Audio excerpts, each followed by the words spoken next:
This session is for resume writing for master's students in computer science.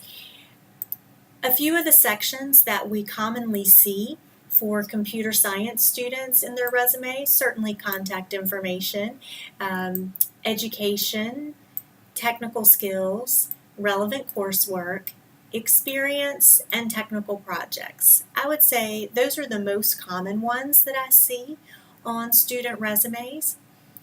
Those sections help you illustrate what you know, your skills and knowledge, what you've done, your experience, and then what you want to do, your interest. Those pieces of information are really what your employers want to see in your resume. So as you are making decisions about what to include and what to leave off from your document, keep this in mind. We should be presenting a one-page document in really, truly most cases. There's very few exceptions to this for our master's students, particularly when you are seeking internships. You really want to try to focus that information, make sure it's truly relevant to the reader, and help them understand your skills and knowledge, your experience, and your interests. So if it doesn't really help with that, you may want to leave it off. The contact information, you'll see lots of different examples here of how this is listed, but none of these examples take more than 3 lines. That's because this information is not really a selling point for you, just basic information. Things like LinkedIn, GitHub, those are optional.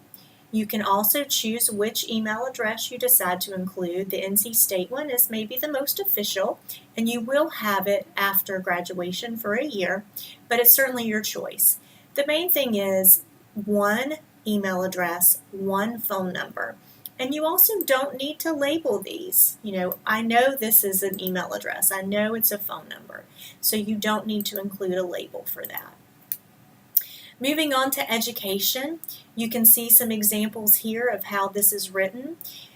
If you are a non-thesis master's student at NC State, this is the way to write your degree. It is a Master of Computer Science.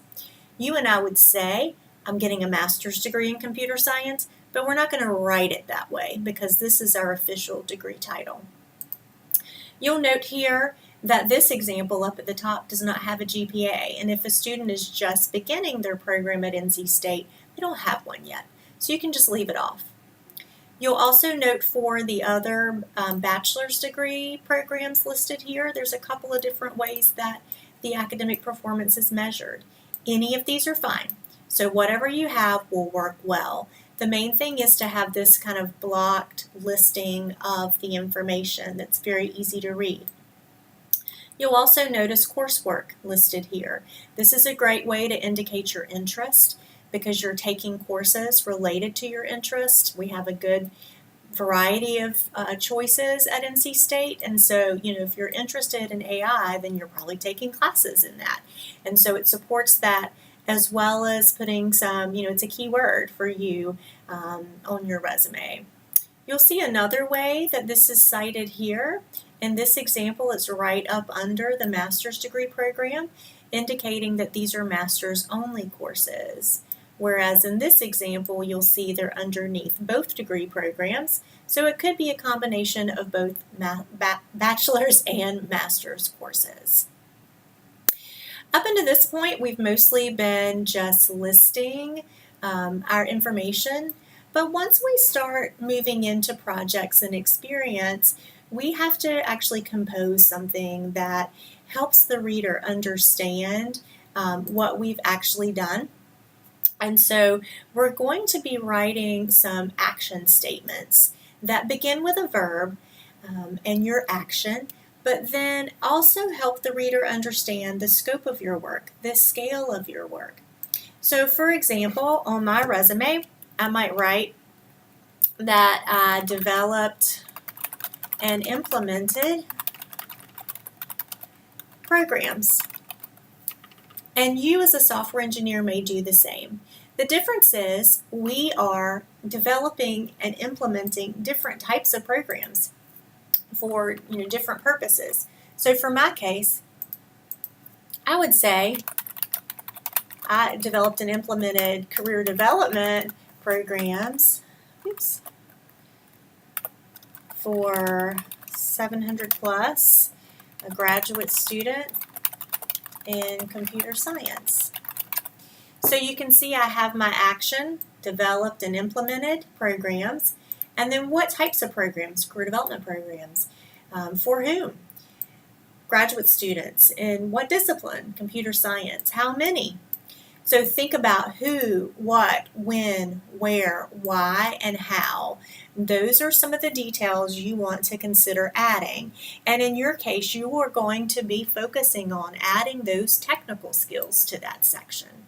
So when you look at some of these examples that I've given here, you can see that we're actually specifying here, what did I use to build these tools or to execute this deployment or implement something.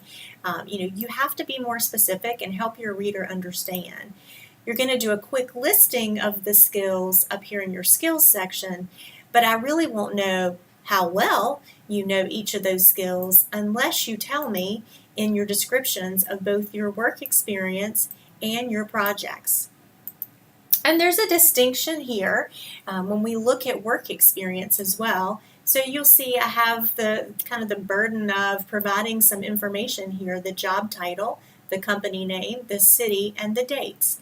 This is very important when you're trying to establish a timeline of how long you worked somewhere, when you worked somewhere. And for HR purposes, that's going to be something that you want to make sure you include.